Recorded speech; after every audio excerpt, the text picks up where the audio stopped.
Viewers very warm welcome دس شو. میں ہوں کامران شاہد. Panama references میں سزا کے خلاف نیب نے جو سزا دی تھی نواز شریف صاحب کو 10 سال قید کی، اس کے خلاف اسلام آباد ہائی کورٹ کے اندر جو ہے وہ اپیل دائر کی تھی. اس میں مریم نواز صاحبہ بھی تھیں، کیپٹن صفدر بھی تھے اور نواز شریف صاحب بھی تھے. تو اسلام آباد ہائی کورٹ کا فیصلہ آیا اس کے اوپر. ریلیف مانگا گیا تھا نواز شریف صاحب کی طرف سے. یہ کہا گیا تھا کہ یہ نیب کورٹ نے سزائیں سنائی ہیں یہ غلط ہیں اور ان کو جو ہے کالعدم قرار دیا جائے، لیکن عدالت نے جو ہے یہ کہا عدم حاضری کی وجہ سے نواز شریف کو ریلیف نہیں مل سکتا. نواز شریف پہلے ہی عدالتی مفرور قرار دی جا چکے ہیں. نواز شریف کی سزائیں اس فیصلے کے ساتھ ہی بحال ہو چکی ہیں. سابق وزیر اعظم نواز شریف واپس آئے یا پکڑے جائیں تو اپیل بحال کی درخواست دے سکتے ہیں. نواز شریف کے مفرور ہونے کی وجہ سے درخواستیں خارج کرنے کے سوا کوئی آپشن نہیں. آئین یا قواعد کسی مفرور کو اپیلوں سننے کے لیے عدالت کو مجبور نہیں کرتا. کیپٹن صفدر، ریٹائرڈ صفدر اور مریم نواز جو ہیں وہ ان کا کیس اس سارے معاملے سے الگ کر دیا گیا ہے. کورٹ نے بڑی انٹرسٹنگ چیزیں لکھی ہیں. انہوں نے لکھا ہے Mian Muhammad Nawaz Sharif was provided a fair trial in as much as learned trial court provided him opportunity of hearing as well as cross-examining the prosecution witnesses, and only after the proper trial his conviction was recorded. He, despite being on bail, proceeded abroad and did not appear before this court, and without any justification or basis remained absent on a number of dates of hearing. Hence this court was left with no option but to follow the procedure as provided in Code of Criminal Procedure 1898 to declare him as fugitive from law, mafroor ishtihari law se. Since appellant is fugitive from law, hence has lost his right of audience before this court, and we are left with no choice except to dismiss his appeal. میرے ساتھ عرفان قادر صاحب موجود ہیں، سابق attorney general. Irfan صاحب، آپ کو میری آواز آ رہی ہے؟ جی بالکل آ رہی ہے. سر، یہ فیصلہ جو ہے آپ کے خیال میں نواز شریف صاحب کی سزائیں اس سے بحال ہو گئی ہیں، ان کو فائدہ ہوا اس سے، اس فیصلے سے، یا آپ کو لگتا ہے کہ اب کیونکہ سزائیں بحال ہو چکی ہیں، جس طرح شیخ رشید صاحب کہہ رہے ہیں اب ان کے پاس ایک پروانہ مل گیا ہے تو وہ اس عدالتی فیصلے کی بنیاد پہ نواز شریف کو 15 دنوں میں کہہ رہے واپس لے آئیں گے؟ پہلے آپ اس میں ایک چیز سمجھیں کہ اس فیصلے میں ان کو فیوجیٹو فرام لا قرار دیا گیا ہے. آیا وہ فیوجیٹو فرام لا ہیں کہ نہیں ہیں، یہ ہم سب کو پتا ہے کہ وہ جب اس ملک سے گئے تھے تو لاہور ہائی کورٹ کے آرڈر کے تحت وہ ملک سے باہر گئے تھے، جو کہ پاکستان کی جو کابینہ ہے اس کا بھی فیصلہ اس پہ موجود ہے. لہٰذا ایک شخص جو ملک سے باہر جاتا ہے اور ہائی کورٹ کے احکامات کے نیچے جاتا ہے، جہاں پہ کہ ایک انڈر ٹیکنگ میاں شہباز شریف نے دی تھی، تو وہ سارا پروسیس جو ہے وہ ہوا تھا. تو اس کے بعد ان کو اگر فیوجیٹو فرام لا اسلام آباد ہائی کورٹ کہہ بھی دیتا ہے تو کم از کم ایک چیز تو یہاں ہوتی ہے کہ اسلام آباد ہائی کورٹ اور لاہور ہائی کورٹ کے جو فیصلے ہیں وہ آپس میں متصادم ہیں، اور جب بھی دو ہائی کورٹس کے فیصلے متصادم ہوتے ہیں تو اس کا فائدہ کس کو ہوتا ہے یہ آپ سب جانتے ہیں کہ آبویسلی وہ سبجیکٹ ہوتا ہے، کیونکہ کسی کو آپ پینلائز نہیں کر سکتے کورٹ کی غلطی کی وجہ سے. تو یہ تو پہلی چیز ہے. دوسری چیز یہ ہے کہ اگر تھوڑی دیر کے لیے ہم مان لیں کہ واقعی میاں نواز شریف فیوجیٹو فرام لا ہیں، تو یہ فیکٹ ہے کہ میاں نواز شریف نے اپیل فائل کر دی ہوئی تھی نیشنل اکاؤنٹیبلٹی آرڈیننس کے تحت، اور جب فوجداری اپیل یہ فائل ہو جاتی ہے یا وہ ایکویٹل میں اینڈ ہوتی ہے یا کنوکشن میں اینڈ ہوتی ہے، اس کو آپ اس طرح سے یہ نہیں کر سکتے کہ آپ اس کو ڈسمس کر دیں وداؤٹ میرٹس. اور انہوں نے یہ لکھا ضرور ہے کہ انہوں نے آن میرٹس ڈسمس کیا ہے، لیکن مزید وضاحت کر دی ہے کہ وہ ہم ریسریکٹ کر دیں گے اگر کہ وہ واپس آ جاتے ہیں. عرفان قادر صاحب، مجھے یہ جو آپ نے بتایا تو مجھے اس سوال کا بھی جواب دے دیے، سوال کے حصے کا، کہ جو انٹیریئر منسٹر کہہ رہے ہیں کہ اس فیصلے کی بنیاد پر اب وہ حوالگی کا مطالبہ کریں گے نواز شریف صاحب کی برطانیہ سے. تو سوال یہ ہے کہ اگر آپ سپریم کورٹ میں اس فیصلے کو چیلنج نہیں کرتے، آپ کہہ رہے ہیں اسلام آباد ہائی کورٹ اور لاہور ہائی کورٹ دو ہائی کورٹس کنٹرڈکٹ کر گئے تو اس سے آپ کے کلائنٹ کو فائدہ ہوگا، لیکن اگر آپ سپریم کورٹ میں نہیں جاتے تو یہ فیصلے کی بنیاد پہ انٹیریئر منسٹر برطانیہ سے نواز شریف صاحب کی حوالگی کا مطالبہ کر سکتے ہیں؟ دیکھیں، مطالبہ تو کر سکتے ہیں، لیکن ماضی میں جتنے بھی اس طرح کے ایفرٹس ہوئے ہیں وہ ناکام ہوئے ہیں، کیونکہ کبھی بھی برطانیہ نے کسی کو ایکسٹراڈائٹ اس طرح سے نہیں کیا. وہ اب بھی نہیں کریں گے. تو یہ اتنا عرصہ پیچھے بھی گزرا ہے تو اس سے کوشش انہوں نے کی تھی، تو اس سے بھی تو میاں نواز شریف کو یہ واپس نہیں لا سکے. تو لہٰذا وہ تو چیپٹر میں سمجھتا ہوں انٹیریئر منسٹر نے جو کہا ہے وہ تو بالکل کلوز چیپٹر ہے، وہ پاسبل نہیں ہے کہ وہ ہو جائے. تو وہ اس طرح سے تو نہیں ہو سکتا. عرفان صاحب، سپریم کورٹ میں آپ جا رہے ہیں بینگ ہز لائر، اور یا نواز شریف صاحب جا رہے ہیں آپ کے خیال میں؟ دیکھیں، مجھے نہیں پتا کہ وہ جا رہے ہیں کہ نہیں جا رہے. لیکن اگر وہ جانا چاہیں تو ان کے پاس یہ آپشن اویلیبل ہے، تو یہ ان پہ ڈیپینڈ کرتا ہے کہ وہ جانا چاہتے ہیں کہ نہیں جانا چاہتے ہیں. مجھے اس بارے میں تو کچھ پتا نہیں. اچھا مجھے تھوڑا یہ بتا دیجئے، پچھلے دنوں یہ بات آئی تھی کہ شاید غالباً آپ ان کا کوئی کیس پریپیئر کر رہے ہیں، از دس رائٹ؟ نواز شریف صاحب کی کوئی لیگل ٹیم کو لیڈ کر رہے ہیں ہم؟ Absolutely wrong. میں بالکل ان کی لیگل ٹیم کو لیڈ نہیں کر رہا.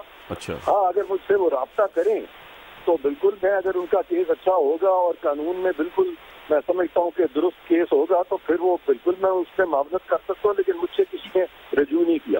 تو سر لاسٹ کوشچن میرا کہ وہ تو چلے، آپ بینگ اے لائر کیا سمجھتے ہیں کہ یہ کیس کا فیصلہ اتنا سٹرونگ ہے حکومت کے حق میں کہ اس کی بنیاد پر برطانیہ کی گورنمنٹ سے مطالبہ کیا سکے نواز شریف صاحب کا؟ نہیں، بالکل بھی اسٹرانگ نہیں ہے. دیکھیں یہ جو وہاں پہ جو معاونت کر رہے تھے عدالت کی، ان کو خود کیسز کا صحیح طرح سے ادراک نہیں تھا، کیونکہ جتنا بھی کیس ہوا اس میں ریفر کیا گیا ہے، جو مین 4 کیسز ریفر کیے گئے ہیں ان میں سے 3 کیسز جو ہے وہ petition for leave to appeal کے ہیں، اور ایک کیس جو ہے وہ بیل کا ہے. Petition for leave to appeal جو ہے ایز آف رائٹ لائی نہیں کرتی، لیکن appeal lies as of right. اسی طرح بیل جب آپ موو کرتے ہیں تو وہ ڈسکریشنری ہوتا ہے کورٹ کے. ٹھیک ہے سر، تو میرا لاسٹ سوال اس پہ عرفان صاحب، سوری وقت کی قلت ہے، ایک لاسٹ کوشچن. اگر نواز شریف صاحب جب بھی واپس آئیں گے تو اگر یہ کورٹ کی رولنگ چلتی ہے، سپریم کورٹ کا فیصلہ کوئی نہیں آتا ہے، جاتے نہیں، تو نواز شریف صاحب کو جیل جانا پڑے گا، حراست میں جانا پڑے گا، پھر دوبارہ وہ یہ کیس دوبارہ شروع کر سکتے ہیں، اپیل دائر کر سکتے ہیں، ایسے ہی ہے؟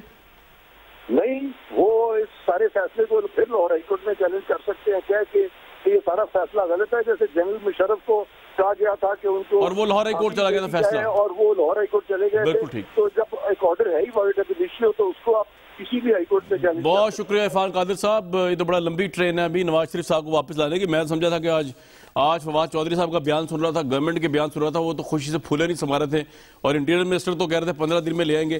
عظمیٰ بخاری صاحبہ، صداقت علی عباسی صاحب، بہت وارم ویلکم آپ کو پروگرام میں. آج ایک اور بڑی ڈیولپمنٹ ہوئی، ویورز سے پہلے گیسٹ سے بات کروں. حمزہ شہباز شریف صاحب نے بڑی انٹرسٹنگ باتیں کی ہیں.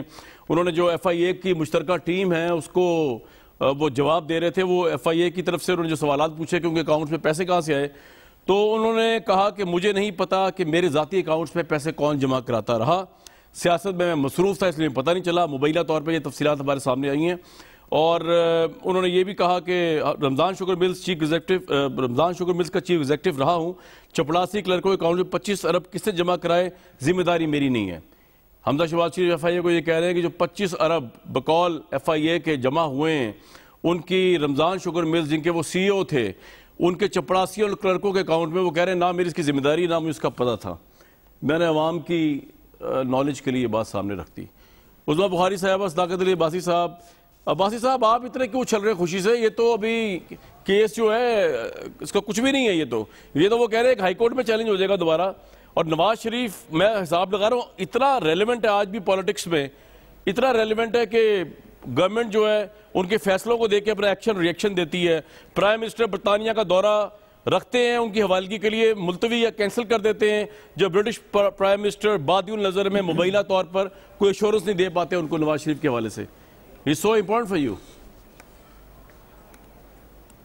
جی کامران، بہت شکریہ. کامران، آپ کے میرے لیے خوشی کا دن نہیں ہے، شرمندہ ہونے کا دن ہے کہ پاکستان میں اس طرح کے لوگ حکمران رہے اور آپ اور میری آنکھیں دیکھتی رہیں جن کے چپڑاسیوں کے اکاؤنٹوں میں 2.5 ارب روپے ایک چپڑاسی کے اکاؤنٹ میں مقصود میں، اور مشتاق چینی کے اکاؤنٹ میں بھی اسی طرح 1.25 ارب، اور یہ اربوں روپے یہاں سے منی لانڈر ہو کے ہنڈی کے ذریعے باہر جاتے تھے. اور مشہور زمانہ ٹی ٹیز جو ہے اس کی شکل میں یہ فورن ریمیٹنسز شو کر کے ان کے بچوں کے اکاؤنٹوں میں جاتے تھے. یہ تھی لوٹ مار، یہ تھی مہنگائی کی وجہ، یہ تھی آج خساروں کی وجہ، یہ تھی ہمیں آئی ایم ایف کے سامنے لیٹ جانے کی اردو یا انگریزی دونوں میں وجہ. یہ وجہ ہے کہ آج پاکستان کا بچہ پریشان ہے. یہ وجہ ہے کہ انڈیا ہم سے آگے نکل گیا، بنگلہ دیش آگے نکل گیا، اور پاکستان اپنے ہر خسارے، ہر قرضے کو پورا. یار ویسے ایک بات بتائیں کہ ہر معاہدے سے، ہر چیز سے کمیشن لے کے. آج خواجہ آصف کی بھی ضمانت ہو گئی ہے. مطلب آپ نے شاہد خاقان عباسی، نواز شریف، مریم نواز شریف صاحبہ، نواز شریف صاحب، مفتاح اسماعیل صاحب، خواجہ سعد رفیق، ان کا بھائی رانا ثناء اللہ، اور آج خواجہ آصف، آپ نے جو احتساب کے نام پہ اتنے بڑے بڑے اپوزیشن کے لوگوں کو جیلوں میں ڈالا. نمبر 1، آپ ایک پائی مبینہ کرپشن کی ان سے ثابت نہیں کر سکے اور نکال نہیں سکے. نمبر 2، یہ سب آج آزاد ہیں. تو آپ کو لگتا نہیں کہ آپ کا ووٹر جس نے آپ کو احتساب کے نام پہ بھی ووٹ دیا تھا وہ بڑے ڈس اپوائنٹ ہوا ہوگا آپ سے کہ پہلے تو آپ کے بورڈ نے نواز شریف صاحب کو ریڈ کارپیٹ میں انگلینڈ جانے دیا، اب آپ بیٹھ کے کہہ رہے ہیں کہ جی ہم شرمندہ ہیں کہ وہ باہر بیٹھ کے موجے کر رہے ہیں، اور دوسرا آپ کے کسی جسٹس سسٹم نے ان اپوزیشن کے کسی بندے سے کرپشن کی ایک پائی ثابت نہیں کی آج کی ڈیٹ تک۔ جب یہ کہتے ہیں نا کامران کہ ہم نے ایک دھیلے کی کرپشن نہیں کی، وہ تو مجھے سمجھ آتی ہے، لیکن آپ جیسا پڑھا لکھا اینکر کہے کہ آپ نے 1 روپیہ ثابت نہیں کیا، بھائی آج کس کیس میں میاں صاحب کو سزا کنفرم ہوئی ہے؟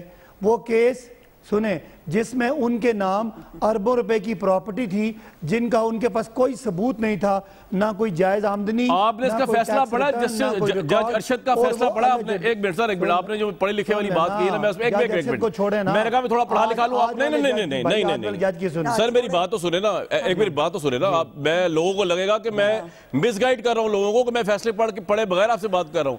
آپ جسٹس ارشد ملک کی فیصلہ پڑھ لیں، آپ کہہ رہے ہیں نہیں پڑھے لکھے، میں آپ کو پڑھا رہا ہوں اس کو فیصلہ، اس میں انہوں نے لکھا ہوا ہے کہ نواز شریف کے اوپر پروسیکیوٹر جو ہے 1 پائی کرپشن کی ثابت نہیں کر سکا۔ میں اس بات کو رو رہا ہوں بیٹھ کے، آپ مجھے کہہ رہے ہیں آپ نے فیصلہ نہیں پڑھا، میرا خیال سے آپ نے نہیں پڑھا۔ میری بات سنیں جی، اور لکھتا تو میں نہیں ہوں، لکھتا تو جج ہی ہے۔ نیب کا آرڈیننس جی جی جی سنیں، آپ مجھے موقع دیں نا سر، آپ سے نیب کا آرڈیننس یہ کہتا ہے آج میں گورنمنٹ میں ہوں، میری بات سنیں، میرے پاس آمدنی ہے، جائز آمدنی ہے، اگر میں کوئی کمیشن لیتا ہوں، کک بیکس لیتا ہوں اور میں اس کے گھر بنا لیتا ہوں، آپ میں کہوں کامران شاید میرے لیے ثابت کرو کہ میں نے کوئی کرپشن کیا ہے، ظاہر ہے میں نے کوئی رسیدیں تو لی نہیں ہے، چیک کے ذریعے پیمنٹ ہوئی نہیں، میرے اثاثے بتائیں گے کہ میں نے کوئی چوری کی ہے۔ ٹھیک ہے، فیئر انف، آپ کا یہ پوائنٹ آ گیا۔ ایون فلیل کے فلیٹس ثابت ہو گئے کہ انہوں نے یہ چوری سے، یہ آپ کا پوائنٹ آ گیا، پیپر مل سے، مجھے ذرا آگے جانا ہے۔ آج جو حمزہ شہباز نے کہا، سنیں حمزہ شہباز نے کہا کہ میرے اکاؤنٹ میں 25 ارب آگئے، مجھے کیا پتا؟ ان کے اکاؤنٹ میں نہیں، ان کے ملازمین کے اکاؤنٹ میں سر، پتہ ہی نہیں ہے۔ یار ملازمین کے اکاؤنٹ میں 25,000 آ جائیں تو ہم شرمندہ میں نے کہا بات تو صحیح بول دیا کرے نا، صحیح بات چپڑاسی ہے، اس کے اکاؤنٹ میں 2.5 ارب آگئے، اور 2.5 ارب بھائی وہ بھائی جان 250 کروڑ ہوتا ہے، 1 کروڑ آپ جو میرے جیسے پاس آ جائے آکڑ کے پھرتے ہیں، ایک چپڑاسی کے اکاؤنٹ میں 250 کروڑ آ جائے اور آپ کہتے ہیں کوئی بات ہی نہیں ہے، دہلے کی کرپشن نہیں کی۔ اور کرپشن کیا ہوتی ہے میرے بھائی؟ ٹھیک سر، بات یہ ہے کہ ان کا ورژن تو آ گیا، باقی عثمان بخاری صاحب سے پوچھ لیتے ہیں، وہ کہہ رہے تھے میں بزی بہت تھا پالیٹکس میں، تو عثمان صاحب آپ تو ایسے ہنس رہی ہیں، نواز شریف صاحب کی سزائیں بحال ہو گئی ہیں، آج تو میں سمجھ رہا تھا شام غریبہ ہوگی اس سائٹ پہ، آپ ہنس رہی ہیں۔ شکریہ کامران، میں ان کی حماقتوں پہ ہنس رہی ہوں، جن کو آج کا دن شرمندگی کا دن لگ رہا ہے، ان کی پوری زندگی شرمندگی سے تعبیر ہے۔ ان کی زندگی کا کہاں سے شروع کروں جہاں سے ان کو شرمندگی شروع ہونی چاہیے، اور آج اس دن تک کہ جب جو ہے وہ عام آدمی کو جو ہے وہ رونے پہ اور پٹنے پہ لگایا ہوا ہے، اور اس کی جو ہے شام غریبہ آپ نے عام آدمی کی زندگی میں برپا کی ہے، تو آپ کو شرمندہ تو ہونے کی ایک لمبی لسٹ ہے، وہ میں اس پہ جاؤں گی، پھر بات اور ہو جائے گی۔ میں نے 2-3 بہت امپورٹنٹ باتیں جو ہیں وہ کرنی ہے۔ یہ جو ساری دنیا کو یہ جو ان کا یہ پرابلم پتہ ہے کیا ہے پی ٹی آئی والوں کا؟ یہ نا دماغی طور پر گھر میں بیٹھے ہوئے ارسطو ہیں، ان کے مطابق یہ جو ارسطو ہیں نا، بس جو یہ کہہ رہے ہیں آپ مان لیں کہ جو انہوں نے کہا وہ درست ہے، وہ قانون آئین کو لعنت بھیجیں، اس کے اوپر مٹی ڈالیں، کوئی فرق نہیں پڑتا۔ ان کی اطلاع کے لیے جج جو ارشد ملک ہے نا، وہ انہی عدالتوں کے اندر بائی دی وے جس کے آپ فیصلے کی بات کر رہے ہیں، انہی عدالتوں میں جو ہے وہ اپنے لیے جو ہے وہ انصاف اور جو اس نے فیصلہ دیا تھا وہ جو ہے وہ ڈھونڈتے ڈھونڈتے دنیا سے چلا گیا۔ اسی عدالت کا ایک جج جو ہے وہ شوکت صدیقی، وہ بھی انصاف کی تلاش میں ہے۔ سو یہ عدالتیں قابل احترام ہیں، انہوں نے جو فیصلہ کیا اس پہ تو میں کامنٹ نہیں کروں گی، لیکن یہ بات جو ہے وہ اپنی جگہ پر موجود ہے کہ ہم نے یہ ریکویسٹ کی تھی کہ میاں صاحب کی غیر موجودگی میں جو ہے اس کیس کی پروسیڈنگز نہ کی جائیں، کیونکہ وہ آ کر اپنے کیس کو جو ہے پرسو کرنا چاہتے ہیں۔ سو اس حوالے سے ان کے واپس آنے پر انشاءاللہ تعالی یہ کیس دوبارہ سے شروع ہوگا۔ پیارے بھائی، جو جج جو بشیر احمد تھا نا، جو العزیزیہ والا جس کی بار بار آپ بات کرتے ہیں، اور یہ وہ العزیزیہ تب بنی تھی جب ان کے والد اور ہم نے تمام ریکارڈ جمع کرایا، لیکن قوم کے وسیع تر مفاد میں وہ ایکسیپٹ نہیں ہونا تھا۔ آپ کی فیک این او سی والا بنی گالا ایکسیپٹ ہو جانا تھا۔ اور ایک بات تو بتائیں، میں صرف آپ سے بات کر رہا ہوں، میں یہ جاننا چاہ رہا ہوں، آپ یہ کہہ رہے ہیں کہ آپ کی خواہش یہ تھی کہ نواز شریف صاحب جب واپس آئیں تبھی ان کا کیس دوبارہ چلے، تو وہ آپ کو لگتا ہے اس فیصلے سے پوری ہوگی؟ بات تھوڑا سمجھائیں، میں سمجھا نہیں، سوری۔ جی نہیں ہمارا کیس یہ تھا کہ ان کی غیر موجودگی میں جو ہے ان کے لیے کوئی فیصلہ نہ کیا جائے، لیکن وہ عدالت نے آج فیصلہ فرما دیا ہے. اب ظاہر ہے اس کے اوپر لائرز کی ٹیم جو ہے وہ دیکھ رہی ہے کہ اس کے اوپر ہمیں کیا کرنا ہے. لیکن ایک بات جو ہے ذرا جج بشیر احمد کا جو العزیزیہ والا فیصلہ ہے نا، اس کا صفحہ نمبر 171 پڑھ لیں. مجھے پتا ہے آپ لوگ بہت مصروف ہوتے ہیں، آپ کے پاس کام کرنے کو تو ہے کوئی نہیں، آپ ویلے مصروف ہوتے ہیں. مجھے کہہ رہی ہیں 171 ذرا صفحہ پڑھ لیجیے گا. انہوں نے کہا ہے کہ نہیں جو ارسطو بیٹھے ہیں نا ان کو کہہ رہی ہوں کہ اس کے اوپر انہوں نے لکھا کہ کوئی کرپٹ پریکٹسز کا کوئی الزام نواز شریف پر نہیں تھا. جج ارشد ملک نے سزا دے دی، لیکن اس نے کہا کہ نہ سورس پتہ کی، نہ اثاثہ نواز شریف کے نام پہ تھا، لیکن نواز شریف کو سزا دینی تھی. اور میں کئی دفعہ رو چکی ہوں. اور بھائی نواز شریف کے کیس پہ بات کرنے سے پہلے وہ پوچھ لیا کرو. ابھی آج کل وہ پارس کے ساتھ ایک اینکر ہے ہماری، ان کے ساتھ شیخ رشید کا ایک کلپ بھی بڑا زیر گردش ہے، جس میں وہ کہہ رہے ہیں میں کہہ رہا ہوں اس کو عدالتوں سے جو ہے وہ کرا لو ورنہ طیب اردوان بن جائے گا. تو بھائی یہ تاریخیں جو ہے نا، تاریخ لکھا کرتی ہے. اس طرح کے فیصلوں کے بعد تاریخیں لکھتی ہیں کہ کون سے کیس کے فیصلے کیسے ہوئے تھے. اور جہاں تک شہباز شریف کی بات ہے، شہباز شریف کی 56 کمپنیاں یاد ہیں آپ کو کامران؟ بہت کرپشن ہوئی تھی اس میں، اور 56 کمپنیوں پہ شہباز شریف کو یہ کر دینا تھا، وہ کر دینا تھا. ان کے خود جو ہے وہ اٹارنی جنرل نے کورٹ کے اندر کہا کہ 56 کمپنیوں میں کوئی کرپشن نہیں ہوئی اور ہمارا کوئی کیس نہیں ہے. میں صداقت علی عباسی کی تمام تر فہم و فراست کو جو ہے وہ چیلنج کرتے ہوئے پوچھنا چاہتی ہوں، مجھے ایک کوئی الزام بتا دو کہ نواز شریف یا شہباز شریف یا ان کی فیملی کے اوپر کوئی ایک الزام کہ انہوں نے حکومت میں رہتے ہوئے یہاں سے پیسے بنائے. میں آپ کی آٹا چیری چوری گنوا سکتی ہوں، میں آپ کا ادویات کا اسکینڈل گنوا سکتی ہوں. آپ تو اتنے کارنامے آوے ہیں، آپ رنگ روڈ بننے سے پہلے پیسے کھا جاتے ہیں. دوسری بات یہ کہ بھائی تم تو اتنے فنکار آدمی ہو، وہ معافی مانگ رہی ہے بزدار صاحب سے، پہلے پیسے کھا جاتے ہو. انہوں نے ہرجانہ کر دیا آپ پہ. جی آپ بزدار صاحب سے معافی مانگ رہی ہیں، انہوں نے آپ پہ قانونی ہرجانے کا نوٹس کر دیا. بزدار صاحب کو بڑی غلط فہمی ہے، ان پہ بڑی غلط فہمی ہے ان کو اپنے بارے میں کہ میں ان سے معافی مانگوں گی. میں نے جو باتیں کی ہیں، میں تو بہت میری خواہش اور کوشش تھی کوئی عدالت ان کے اوپر نوٹس لے لے. ہمارے دور میں ڈیم والے بابا جی بڑے مشہور تھے، آپ کو یاد ہے، ادھر بھی بھاگے پھرتے تھے، پاگل خانے میں بھی گھس جاتے تھے، وہ ٹرانسمیشن میں بھی بیٹھے ہوتے تھے، وہ سب کچھ کر رہے ہوتے تھے. اور ان کے اوپر جو ہے اتنی بڑی ڈکیتیاں آئیں، کسی اعلیٰ عدالت نے ان کے اوپر سو موٹو نہیں لیا. تو میری تو ایک دلی خواہش پوری ہونے جا رہی ہے کہ مجھے یہ ضرور عدالت لے جائیں، ثبوت ہے اس کا مطلب آپ یہ کہہ رہی ہیں کچھے چھٹے جو ہے وہ عدالت کے سامنے کھولوں. صداقت صاحب بات یہ ہے، عدالت لے جائیں پھر بتاؤں گی. عدالت میں جائیں. صداقت صاحب بات یہ ہے کہ میں نے وہی سوال آپ سے دوبارہ ایک دفعہ ریپیٹ کر رہا ہوں، آپ نے کا جواب بھی اسٹریٹ نہیں دیا. آپ کا احتساب کی ایک بہت بڑی اچیومنٹ ہو سکتی تھی. سارے بڑے الزام بھی پوچھنا ہے، بڑے پولیٹیشین آپ کے ہاتھ سے نکل گئے. کس چیز کا الزام؟ کون سے اسکینڈل میں ہم نے پیسے کھائے یہ ضرور پوچھئے گا. خواجہ آصف نے، سعد رفیق نے، نواز شریف نے، شہباز شریف نے کون سے کرپشن کے اسکینڈل میں پیسے کھائے، وہ بھی مجھے بتائیں ذرا. آج آپ کے لیے سیڈ ڈے ہے. میں بتاتی ہوں ورنہ آپ کے سیڈ ڈے. جی صداقت بھائی، تو بات ہے کہ آپ بار بار ارشد ملک جو دنیا سے چلے گئے ان کا ذکر کرتے ہیں. جج نے کسی نے کہہ بھی دیا ہوگا، کسی کو انفلوئنس بھی ہو گیا ہوگا. اگر ججوں کی بات کرنی ہے تو کتابیں جو بھری پڑی ہیں سزاؤں کی وہ پڑھ لیں. وہ کبھی وہ ہمارے چیف جسٹس صاحب کی پڑھ لیں کہ سیسیلین مافیا کون ہے، گاڈ فادر کون ہے، لوٹنے اور اس کو پورا ٹریک کرنے والے کون ہیں. ہاں میاں صاحب پہ کرپشن کا الزام کیا ہے. تو میرے بھائی یہ ادیبیہ پیپر مل کیا ہے، اور یہ پناما پیپر میں کیا ہے، یہ ہل میٹل کیا ہے، یہ عزیزیہ کیا ہے، یہ چودھری شوگر ملز کیا ہے، یہ رمضان شوگر ملز کیا ہے، یہ آپ کا وہ جاتی عمرہ کی 90 کروڑ کی دیوار کیا ہے، یہ آپ کا موٹر وے کی کمیشن کیا ہے. یہ سارے الزام ہے نا، یہ ثابت نہیں ہوا. میرے بھائی سن، جی کوئی الزام نہیں ہے، سارے کیسز ہے بھائی. میری بات سن لیجئے، میں یہ صرف آپ سے یہ کہہ رہا ہوں. اچھا چلے یہ سارے الزام ہیں میری بات. اب مجھے تو میں یہ کہہ رہا ہوں آج سیڈ ڈے. خواجہ آصف بھی رہا ہو گیا بھائی، خواجہ آصف بھی رہا ہو گیا. پیچھے رہ کون گیا، آپ کیا کریں گے؟ ویسے میں دوبارہ داد دیتا ہوں عظمہ بخاری صاحبہ کو کہ کس دیدہ دلیری سے یہ ڈیفینڈ کر رہی ہیں. آج ایف آئی اے کہتا ہے حمزہ شہباز کے نوکروں کے اکاؤنٹ میں 2500 کروڑ روپیہ نکلا ہے، اور آپ کہتے ہیں کوئی ثابت کرو کرپشن، کوئی الزام ثابت کرو. ہم نے دہلی کی کرپشن نہیں کی. اور بھائی آپ کو پتہ 2500 کروڑ کتنا ہوتا ہے، اور وہ کس کے اکاؤنٹ میں نکل رہا ہے؟ مقصود چپڑاسی، ایک چوکیدار، ایک اکاؤنٹنٹ، ایک مینیجر. تو یہ مجھے بتا دیں، یہ نہیں، یہ چوری نہیں ہے، یہ انواع چوری ہے.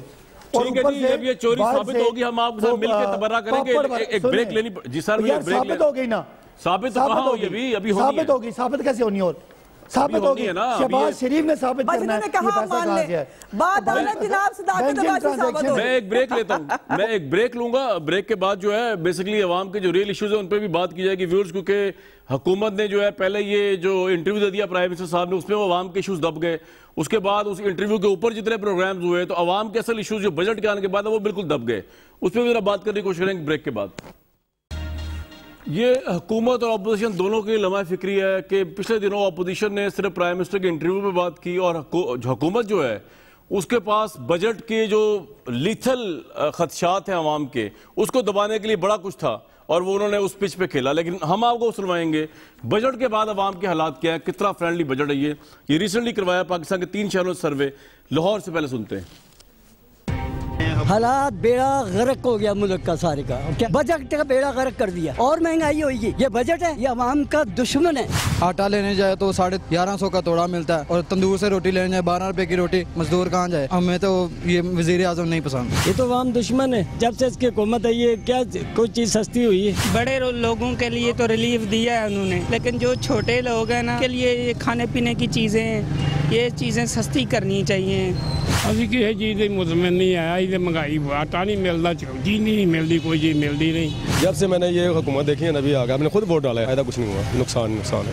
غریب آدمی غربت کی وجہ سے مر گیا، غریب بھوکے مار رہے ہیں. 3 سال ہو گئے مسلسل عوام کو انہوں نے ذلیل و خوار کیا ہوا ہے. عوام فی الحال بہت پریشان ہے، نہ کاروبار ہے نہ لائٹ ہے، کچھ بھی نہیں ہے. پہلے نال ڈبل ہو گئی مہنگائی. عوام بہت تنگ ہے، بجلی مہنگی ہے، آٹا چینی گھی مہنگا ہے. گھی سستا ہو، چینی سستا ہو، آٹا سستا ہو، سب ریلیو ہوگا. اس وقت کی عمران خان کی حکومت آئی ہے بیڑا گرک کو، کاروبار ٹھپ. 10% پے بڑھائی ہے اور جو مہنگائی ہے وہ آسمان سے باتیں کر رہی ہے. خان صاحب کچھ ساڑھے حالت رحم کرو. ہمیں کچھ نہیں چاہیے بجٹ میں، بیسک 10-12 چیزیں ہیں، چینی ہے، دال ہے، آٹا ہے، ہماری گروسری کی جو آئٹم ہے نا وہ کریں. جب سے خان صاحب آئے ہم تو بالکل ہی فنش ہو گئے. کام ہی کچھ نہیں، ہر چیز مہنگی ہے، کیا کریں. اب ذرا کراچی کی عوام کی پکار بھی سن لیں بجٹ کے اوپر. مہنگائی وہ کہتا ہے کہ کم ہو جائے گی، وہ اتنی بڑھتی ہے. خدارا ہمارے پہ رحم کرے. 110 روپے چینی وہ بھی نہیں مل، نان 20 روپے کا ہو گیا. عوام تو اسی طرح ہی بیچ رہی ہے. معیشت تو اس نے بٹھا دی ہے. جہاں پر 10 روپے کی چیز تھی اس پہ ٹیکس لگا کے 6 روپے ٹیکس کر دیا، 4 روپے کاسٹ کر دی ہے. مہنگائی کم نہیں ہو رہی، پیٹرول بڑھ رہا ہے، ہر چیز بڑھ گئی ہے. کہاں سے ہم پورا کریں بھائی؟ مہنگائی تو ختم ہونے کا نام ہی نہیں لے. غریب بندہ تو بس مر جائے. بس مہنگائی ہے، بہت پریشان ہے، خوش نہیں ہے. مہنگائی تو حد سے زیادہ ہو گیا. 3 سال کیا ہوتا ہے، سال کیسے گزرتے نہیں پتا. میں کب کہہ رہی ہوں کہ بہت اچھا بجٹ ہے، بہت برا بھی ٹھیک ہے. مہنگائی سے بہت پریشان ہے عوام، کہاں جائے. فیصلہ آباد اور ملتان کی بھی سن لیں بات. ہر چیز میں مہنگائی ہو گئی ہے. انڈے بہت مہنگی ہے، مرغی بہت مہنگی ہے، چینی، ہر چیز میں کو آگ لگی ہوئی ہے. غریب کا جینا دوبار کر دیا ہے. یہ عمران خان صاحب کو کہیں میرے پاس آئیں، میں ان کو 30,000 روپے دیتا ہوں، گھر کا خرچہ چلائیں، میں ان کو سلوٹ ماروں گا. بجٹ سے بالکل غیر مطمئن ہے. اس کی وجہ یہ ہے کہ حکومت کا نچلی سطح پر کوئی کنٹرول نہیں ہے. مڈل کلاس اور غریب لوگوں کے لیے کچھ بھی نہیں ہے. جو تھوڑی بہت رعایت ہے وہ اوپر اپر کلاس اور امیروں کے لیے. پاکستان کی 74 سالہ تاریخ میں کبھی اتنی مہنگائی نہیں ہوئی. مہنگائی تک قابو بہت مشکل ہے. پاس عمران خان صاحب جو کر رہے ہیں نا غریبوں کے لیے بہت زیادہ پہاڑ بنا رہے ہیں. عمران خان کی گورنمنٹ کبھی بھی مہنگائی کو کنٹرول نہیں کر سکتی. 3 سال ہو گئے تب تک نہیں کر پائے تو ابھی کیا کریں گے. عباسی بھائی آپ سے لوگوں نے اس کا پوچھ رہے ہیں الیکشن کے اندر، اس کا کچھ جواب ہے آپ کے پاس کہ اس میں یہ بات نہیں چلے گی کہ نواز شریف نے یہ کر دیا اور بے نظیر پیپلز پارٹی نے یہ کر دیا. آپ کو اپنی پالیسی کا جواب دینا ہے. الیکشن سر پہ کھڑا ہے 1.5-2 سال بعد. کامران جتنا آپ نے انٹرویو سنائے اس میں ایک شکوہ جو بار بار آ رہا ہے کہ مہنگائی بہت زیادہ ہے اور خاص کر کھانے پینے کی چیزیں مہنگی ہیں، تو وہ بالکل صحیح بات ہے. جب آپ کے ملک میں تیل آپ کا امپورٹ ہو رہا ہوگا، دالیں آپ کی امپورٹ ہو رہی ہوگی، چینی آپ کی امپورٹ ہو رہی ہوگی، ایگریکلچر تباہ ہوگا اور تباہ کرنے والے آپ کے سامنے ہے، پھر نام جائے گا تیری جوانی تک، تو آپ کو بات پسند نہیں ہے. تو یہ ہے. اور 20 ارب ڈالر کے خسارے ہیں کہ آپ کے پاس ڈالر کم ہیں اور ڈالر آپ کو پے کرنے ہیں. اور حکومت آتے ہی IMF پاس جاتے ہیں. IMF جو ہے وہ اپنے ٹارگٹس دیتا ہے. اگر IMF پاس نہ جاتے تو خدا نہ خواستہ آج مہنگائی اتنی ہوتی کہ وہاں پر میں یہاں بیٹھ نہ سکتے. سر آپ کے پاس 200 بندوں کی ٹیم 30 لاکھ بھائی وہ کدھر گئی؟ 200 بندوں کی ٹیم نظر نہیں آئی ہے نا. سنیں نا, کہاں ہے آپ سنیں ذرا. 200 بندوں کی ٹیم نے یہ کیا ہے کامران کہ 20 ارب ڈالر کا نواز شریف خسارہ کر کے جاتے ہیں, ملک ڈوبنے پہ آتا ہے، آج وہ سرپلس میں بدل گیا. کووڈ میں پوری دنیا میں گروتھ نیگیٹو ہے، آپ کی گروتھ 4 سے 5% چلی گئی. کووڈ میں لوگوں کے ٹیکس ریونیو کم ہو رہے ہیں، آپ کا 4700 ارب روپیہ پاکستان کا ریکارڈ ٹیکس اکٹھا ہوا. اس وقت کووڈ میں دنیا کی انڈسٹری بند ہو رہی ہیں، آپ کی لارج اسکیل بھائی یہاں تو لوگ رو رہے ہیں، انڈسٹری ہماری بند بھی نہ ہو تب بھی رو رہے ہیں بھائی. بات یہ کہ انڈسٹریز کو فائدہ ہوا ہے، کنسٹرکشن کمپنی کو فائدہ ہوا ہے، عام آدمی تو رو رہا ہے یار. مجھے ایک بات بتائیں سر، ایک بات بتائیں صداقت بھائی، ایک بات بتائیں صداقت بھائی، میری ایک بات بتائیں نا. نہیں یہ آپ نے تو بات مان لی، یہ حل نہیں نا ہے میری جان. یہ تو آپ تجزیہ نگار تھوڑی، آپ گورنمنٹ ہیں. میں عمران خان صاحب سے پوچھ رہا ہوں آپ کے توسط سے، کیوں چینی نہیں واپس آ چکی پرائز میں؟ کمیشن بٹھا دیا، ایف آئی اے کے پھیرے لگا رہے ترین صاحب، آڈٹ ہو گیا چینی کی کمپنیز کا، کیوں واپس نہیں آ سکی آٹے کی پرائز؟ یہ تو عوام یہ پوچھ رہی ہے. آپ تو میرے بھائی ایسے تجزیہ کر رہے ہیں جیسے کہ آپ ایک تجزیہ کر رہے ہیں تجزیہ نگار کے طور پر. عثمان بخاری صاحب آپ مجھے ایک بات بتائیں کہ پچھلے دنوں آپ لوگوں نے بجٹ کا اتنا اہم اجلاس، لیکن آپ لوگوں کی بات کرنے دینا، آپ نے سوال کیا تو مجھے اچھا چلے بتائیں. جی بتائیں چلے بتائیں، مجھے بھی بولنے دیں میرے بھائی بتائیں. آپ نے بھی وہی بات کرنی ہے جو عظمہ صاحبہ نے کریں. دیکھیں میں نے آپ کو یہی بتایا میرے بھائی، جو قیمتیں بڑھنے کی وجہ بتائی ہے کہ یہ اس پچھلے پورے 10-15 سال میں انہوں نے زراعت کو ڈبو دیا تھا. اب آپ کا زراعت ٹھیک ہو رہا ہے، اب آپ کو کسان فصلیں زیادہ لگا رہا ہے، ہم پورا پلان بنا رہے ہیں کہ سر آپ کا پوائنٹ آ گیا، آپ کا پوائنٹ آ گیا. ٹھیک کریں. عثمان بخاری صاحبہ دیکھیں نا، جو میں آپ کو گروتھ بتا رہا ہوں، خزانہ بھرے. ان کا پوائنٹ عثمان بخاری صاحبہ، آپ لوگوں نے کبھی پرائم منسٹر کو ریپ اپولوجسٹ کہا، کبھی ٹیررسٹ اپولوجسٹ کہا ان کے انٹرویو پہ. اصل ایشوز پہ آپ نے بات نہیں کی عوام کے پچھلے ایک ہفتے میں بجٹ کے لوگ کے. نہیں ایسے نہیں ہے. اصل ایشوز پہ بات کر رہے تھے تبھی تو کتابیں چل گئی نا، اور تبھی تو شہباز شریف کو بات کرنے کی اجازت نہیں مل رہی تھی. ان کا پرابلم ہی ہے ہی نہیں. دیکھیں نا آپ کو بھی کہے چلے جا رہے ہیں، آپ نے بھی وہی بات کرنی ہے جو عظمہ بخاری نے کرنی ہے. ان کو ایکچولی سلیکٹڈ لوگ ہیں نا، ان کو ہر چیز سلیکٹڈ چاہیے. ان کی موریلٹی بھی سلیکٹڈ ہے، ان کے رولز بھی سلیکٹڈ ہیں، ان کے لیے میڈیا بھی سلیکٹڈ ہے. اور وہ وہی بات کریں، آپ کہیں کہ جنت نظیر ہو گیا پاکستان. آپ بھول جائیں کہ فلور ملز نے کل سے ہڑتال کا اعلان کر دیا ہے. آپ بھول جائیں کہ آئل ٹینکرز نے جو ہے وہ کل سے ہڑتال کا اعلان کر دیا ہے. آپ بھول جائیں کہ آٹے کے اوپر جو ہے وہ 17% جو ہے انہوں نے ٹیکس ایڈ کر دیا ہے. آپ بھول جائیں چینی کے اوپر دوبارہ ٹیکس جو ہے وہ لگا دیا ہے. آپ سب یہ بھول جائیں. آپ کیوں نہیں بھول جاتے ہیں؟ آپ اس نئے پاکستان جو حوروں والا پاکستان ہے، آپ اس میں رہیں گے تو مسائل کا نہیں پتا چلتا. اور یہ مجھے سمجھ نہیں آتی، آج یہ جو رونا رو رہے ہیں نا، دالیں یہ ہیں تو تیل باہر سے منگانا پڑتا ہے. نواز شریف کے دور میں جو ہے وہ کیا یہاں سے یہ سب کچھ ہوتا تھا؟ یہ آپ کے دور میں ہو رہا ہے، یہ ہر دور میں ہوتا ہے. سی پیک اربوں ڈالر کا لگا. ہمارے شہباز شریف نے 3100 ارب روپے کے جو ہے وہ ترقیاتی فنڈ اور جو ہے پروجیکٹس لگائے 10 سال کے اندر. جو ہے 12,000 کلومیٹر سے زیادہ جو ہے وہ موٹر ویز بنائی. بات یہ ہے کہ دور میں مہنگائی کم تھی، یہ بات میں مانتا ہوں، لیکن ان کے زمانے میں کووڈ بھی تو آیا نا. جس بجلی میں بیٹھ کے یہ آج عیاشی کر رہے ہیں نا، ایک منٹ کمران، جس بجلی میں بیٹھ کے یہ عیاشی کر رہے ہیں نا آج، وہ بجلی یہی نواز شریف اور شہباز شریف لگا کے دیتے ہیں اس ملک میں. 18 گھنٹے کی لوڈ شیڈنگ ہوتی تھی. ایک دہشت گردی ختم ہو گئی تھی، آج وہ بھی ملک میں واپس آ رہی ہے، لیکن ان کا راوی چین ہی چین ملتا ہے. عوام کی اویئرنس کے حوالے سے بھی ایک میں بات کرنا چاہ رہا ہوں. میں چاہ رہا ہوں آپ دونوں بھی میرے ساتھ رہے. ہمیں لیفٹیننٹ کرنل عثمان ضیاء جو ڈپٹی ڈائریکٹر ہیں آئی ٹی کے NCOC کے، انہوں نے جوائن کیا ہے. عثمان صاحب بہت وارم ویلکم. تھوڑا ہمیں بتائیے گا کہ کرونا کو لے کر بھی یہ بات عثمان صاحبہ بار بار کووڈ کی کر رہی تھی، اور یہ گورنمنٹ بھی کہتی ہے بڑی اچیومنٹ، ہم مانتے ہیں NCOC کی بڑی اچیومنٹ ہے یہ، لیکن عوام موٹیویٹ نہیں ہوئی ویکسین کو لے کے. وجہ کیا ہے اس کی؟ دیکھیں شاہد صاحب، یہ تو آپ نے دیکھا ہوگا انٹرنیشنل ٹرینڈ ہے کہ پوری دنیا میں کووڈ ویکسین کا جب عمل سٹارٹ ہوا ہے تو لوگوں میں ہچکچاہٹ ہے اس ویکسین کو لگانے کی. لیکن ہم منسٹری آف ہیلتھ کی مدد سے NCOC کے پلیٹ فارم کو استعمال کرتے ہوئے کنٹینیوسلی لوگوں کو یہ اویئرنیس دے رہے ہیں کہ وہ اس ویکسین کو لگوائیں، کیونکہ اس بیماری کا انجام جو ہے وہ ویکسین کے بغیر ناممکن ہے. تو یہ آپ کا جو SMS ہے نا کرنل صاحب، SMS پہ تھوڑا لوگوں کا کنسرن آیا کہ کئی لوگوں کو SMS ملتا نہیں، کئیوں کو پہلے کا مل جاتا ہے، دوسرے کا ملتا ہی نہیں ہے. تو یہ SMS سروس جو ہے وہ آپ کو لگتا ہے تھوڑا اپ گریڈ یا ایفیشینٹ کرنے کی ضرورت ہے؟ جی کامران صاحب، بالکل. کمپلینٹس میں پہلے تو اس بات کا آپ کو یقین دلانا چاہوں گا کہ ہماری جو ٹیکنیکل ٹیمز ہیں، ہمارے جو ٹیکنیکل پارٹنرز ہیں، جس میں نادرا شامل ہے، EPI شامل ہے، اس کے ساتھ PTA شامل ہے، ٹیلکوز تمام شامل ہیں، تو یہ 24/7 اس کی نگرانی چل رہی ہے. 24/7 ہماری جو ٹیمز ہیں وہ اس کو مانیٹر کر رہی ہیں، اس کو دیکھ رہی ہیں. SMS اگر جا نہیں رہے تو کیوں نہیں جا رہے. دوسری بات سر یہ ہے کہ ہم اس کو ساتھ ساتھ اور بھی بہتر بنا رہے ہیں. جس طرح کہ ابھی ہم نے لیٹسٹ جو ویکسینیشن کا جو عمل ہے اس کو آسانی کے لیے کیا ہے کہ اگر آپ کو SMS ریسیو نہیں بھی ہوا تو آپ ویکسینیشن سینٹر تشریف لے جائیں. ویکسینیٹر آپ کو ویکسین لگانے سے انکار نہیں کریں گے. دے ول ویکسینیٹ یو. وہاں پہ آپ کو ویکسین لگائی جائے گی. اچھا کرن صاحب ایک بڑا عوامی رائے عامہ کا سوال ہے جو ہر بندہ پوچھنا چاہتا ہے کہ دیکھیں چائنیز ویکسین تو ہمارے پاس آ گئی لیکن بہت سی دنیا ہے جو زیادہ ایڈوانس ویکسین لائک فائزر لگوانا چاہتی ہیں. وہ چاہتے ہیں ہاں جی فائزر ہو گئی, میڈرنا ہو گئی, جانسن ہو گئی, لیکن گورنمنٹ وہ پرائیویٹ سیکٹر کو بھی لانا نہیں دے رہی اور خود تو خیر جو لا رہی ہے بڑی لمیٹڈ لیول پہ اور نہیں لا رہی. تو آپ کم از کم پرائیویٹ سیکٹر کو تو الاؤ کر دیں نا کہ یہ جو لوگ اس کو کر سکتے ہیں افورڈ وہ اس کو لے لیں, لگا لیں. جی کامران صاحب میں آپ کو بتاؤں گا کہ پرائیویٹ سیکٹر کو ویکسین لانے کے لیے دیر از نو ریسٹرکشن. کوئی ریسٹرکشن نہیں ہے. ڈریپ کا پورا پروسیس ان کی ویب سائٹ پہ پبلشڈ ہے. یہ پورے نظام کو بلکہ ایک سمپلیفائی کر دیا گیا ڈریپ کو یہاں پہ تمام ایجنسیز کو آن بورڈ لے کے, بلکہ ہم نے تمام پرائیویٹ سیکٹر میں جتنے امپورٹرز تھے ان کو ایک پلیٹ فارم میں اکٹھا کیا, بلایا, اپنے ساتھ بٹھایا اور یہ تمام پالیسی یار وہ ڈریپ نے تو بڑا ذلیل کیا. وہ سپوٹنک آنی تھی ادھر, ڈریپ نے اتنا ذلیل کیا. میں تو کہہ رہا ہوں NCOC لے لے اس کے بھی معاملات ہاتھ میں, کیونکہ ڈریپ والوں نے ان کو اتنا ذلیل کیا کہ سندھ ہائی کورٹ نے انٹروین کیا, پھر وہ سپوٹنک آئی ہے اور ابھی بھی اب ایک کھیپ آئی ہے کچھ ہزار کی, اب دوبارہ پھر وہ پینڈنگ ہے.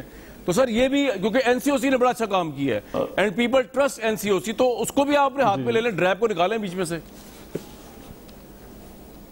نہیں کامران صاحب میں تو بینگ اے ٹیکنیکل لیڈ میں اس پہ کامنٹ نہیں کر سکتا کہ ڈریپ کو نکالیں یا ڈریپ کو واپس رکھ لیں, کیونکہ ان کا ایک رول ہے, وہ ایک ادارہ ہے جس کا کام ہے, ریگولیٹری اتھارٹی ہے, تو ان کے کام کے اندر یہ کہہ دینا کہ وہ کام نہیں کر رہے تھوڑا سا ذرا زیادتی ہوگی. They are working on that. Sindh high court نے یہ عمل کو آسان بنایا گیا ہے. ٹھیک ہے, اچھا ٹھیک ہے, لیکن مجھے ایک بات اور بتائیے عثمان صاحب کہ اور مزید آپ ڈیجیٹلی کس طرح لوگوں کو اویئر کر سکتے ہیں؟ ایک تو میسیجز ہے نا, اور کیا طریقہ ہے کہ لوگ زیادہ اور ابھی آج کرنٹلی کیا رسپانس ہے ویکسین کے لیے؟ لوگوں کا رسپانس کیا؟ آپ کو اپروچ کرنا پڑا ہے, لوگ خود بخود آ رہے ہیں؟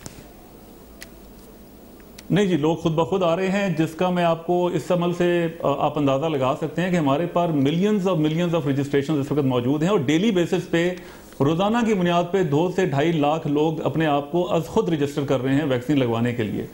اور ویکسین سینٹرز کے اوپر کوئی سینٹر ہمارا ایسا نہیں ہے جو بالکل ہمیں رپورٹ آئی ہو کہ وہاں پہ ویکسین پڑی ہے اور لگوانے والے نہیں ہیں, جبکہ it's the other way round کے لوگ آ رہے ہیں اور ہمیں ویکسین کی سپلائی کو وہاں پہ بر وقت پہنچانا پڑ رہا ہے تاکہ لوگوں کو بر وقت ویکسین لگوائی جا سکے. یہ بڑی اچھی بات ہے.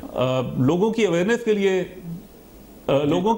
کے لیے ہمیں ضروری یہ ہے کہ لوگ خود باہر نکلیں, بلکہ ہم آپ کی وساطت سے یہ بتانا چاہیں گے کہ جو ہماری لوکل لیول پہ کمیونٹیز ہیں, ہماری جو سوسائٹیز ہیں, سول سوسائٹی ہے, ہماری ریلیجس سوسائٹیز ہیں, ان کو آگے بڑھنا چاہیے, لوگوں کو اویئرنیس دینی چاہیے. بالکل صحیح کہ وہ عوام کو اس پہ لے کے آئیں کہ ویکسین لگوائیں. وہ بالکل صحیح. گل صاحب بہت شکریہ.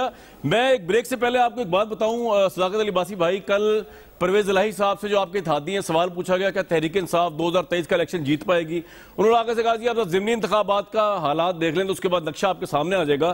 میرٹ کو آپ لوگوں نے اولویت نہیں دی. میں آپ کو مثال دیتا ہوں, PP 38 سیالکوٹ کا جو ایک ضمنی انتخاب ہونے چلا ہے, اس میں آپ نے اپنے سب سے امپورٹنٹ کارکن کو, جس نے لاسٹ ٹائم نون لیگ کے مقابلے میں سید احمد بھلی کی بات کر رہا ہوں میں, 40,000 سے اوپر ووٹ لیا, آپ نے اس کو اگنور کیا. وہ اب ریبیلیس ہو کے آزاد کھڑا ہو گیا. آپ نے امیر لوگوں کو مبینہ طور پہ جن کے کنیکشنز تھے ان کو آپ نے ٹکٹ دے دی. آپ کو لگتا ہے آپ کی پوزیشن بہت ویک ہو جائے گی سلیکشن میں, جس طرح آپ ٹکٹس بانٹ رہے ہیں, جس طرح آپ ضمنی انتخاب لڑ رہے ہیں, جس طرح میرٹ تحت ہو رہا ہے اس ملک کے اندر؟ میرے پاس بڑی ہزاروں مثالیں پڑی ہیں. PTV کی مثال پڑی ہے, ایک بندہ ہے نعمان نیاز صاحب, بڑے اچھے آدمی ہوں گے, آپ نے 1 مہینے کے اندر ان کو 5 عہدے دے دیے, director sports and syndication, head of PTV sports, head of global affairs, director training academy. یعنی کہ ایک طرف تو آپ کو لوگ نہیں ملے اور ایک طرف ایک بندے کے اوپر آپ نے سب کو نشاور کر دیا ہے. بھائی کچھ سمجھائے ہمیں, میرٹ کیا ہے اس کا صداقت بھائی, یہ کیا معاملات ہیں؟ کامران پہلے تو آپ کا شکریہ کہ آپ نے NCOC والوں کو لیا, اور آپ کو بتائیں کہ جو عمران خان صاحب نے ادارے بنائے ان کی پوری دنیا معترف ہے ان کی کارکردگی کی. آج NCOC نے جو کام کر کے دکھایا کووڈ میں, اس کو دنیا جو ہے پاکستان کی پالیسی ڈے مناتا ہے کہ پاکستان کی جو اسٹریٹجی وہ میں نے اپریشیٹ کر دیا. اب ذرا اس پہ بھی بات کر لیں میرٹ کے اوپر. جی نہیں اپریشیٹ کریں نا آپ, اس کے پیچھے بھی اپریشیٹ کریں نا کہ مائنڈ سیٹ کس کا تھا. اتنا بڑا ایک وبا آئی, دنیا حیران و پریشان ہے, آپ کے پڑوسی ملک جو ہے بیچارے ان کو سمجھ نہیں آ رہی. اپریشیٹ کرتے ہیں آپ کو دونوں ہاتھوں سے. اب ذرا میرے سوالوں کا جواب دے دیں. یہ ذرا 1.5 کروڑ لوگوں کو امداد پہنچائی, اس کا بھی دنیا نے تعریف کی. اب جو آپ بات کر رہے ہیں کہ پرویز الہی صاحب نے کیا کہا, پرویز الہی صاحب ہمارے اتحادی ہیں, پی ٹی آئی میں نہیں ہیں. ان کا کچھ کہنا وہ ان کا میں آپ کو میرٹ کو تحت ایک کرنے کی باتیں بتا رہا ہوں. اور یہ جو ڈاکٹر نعمان نیاز صاححب ہے, موسٹ ویلکم. آ کے اپنا ورژن آپ دینا چاہیں پروگرام میں آپ دے سکتے ہیں, کیونکہ صداقت علی بھائی صاحب نے آپ کو ابھی تک کوئی ڈیفینس پیش نہیں کیا. میرے خیال آپ کو پتا بھی نہیں ہوگا, یہ 1 مہینے میں نوٹس. عظمیٰ صاحبہ کام تو بڑا ہو رہا ہے. دیکھیں کسی کو ایک بندے کو 5 پوسٹ مل رہی ہے, وہ اتنا قابل ہے, ہو سکتا ہے وہ بہت قابل ہو اس لیے مل رہی ہوں, میرے پاس کوئی ایویڈنس تو نہیں, وہ قابل نہیں ہے. دوسری طرف جو ہے وہ ہمیں بڑے گیس نظر آتے ہیں. تھوڑا بیلنس کر کے گورنمنٹ پہ کرٹیسائز کریں بھائی. نہیں دیکھیں, وہ سب سے زیادہ قابل آدمی تو اوپر بیٹھا ہے نا. مطلب آپ اندازہ لگائیے کہ کرونا کی جو اللہ نے ہمیں بچا لیا کرونا کی اس آفت سے, اس کی کریڈٹ بھی عمران خان کو دے دیں. وہ جیسے زرتاج نے نہیں کہا تھا کہ وہ بڑا جو ہے بارشیں زیادہ ہو گئی ہیں, اس کا کریڈٹ بھی عمران خان کو دے دیں. یہ وہ مائنڈ سیٹ ہے جس نے عمران خان کو انسان رہنے نہیں دیا.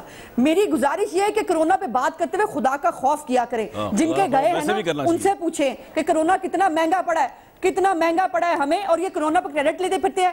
اللہ معاف کرے, کیا انڈیا جیسے کرونا کے حالات ہیں پاکستان؟ عظمیٰ صاحب مجھے ایک بریک لینے پڑے, اس کے بعد کنٹینیو کرتا ہوں آپ کے ساتھ. باقی کرونا جو ہے اس کے حالات جو تھے اس پہ بات کرتے ہیں ذرا ایک بریک کے بعد. اس وقت کی قلت, آج کا یہ پروگرام تھا, ہمیں دیجیے نیکسٹ ویک تک کی اجازت.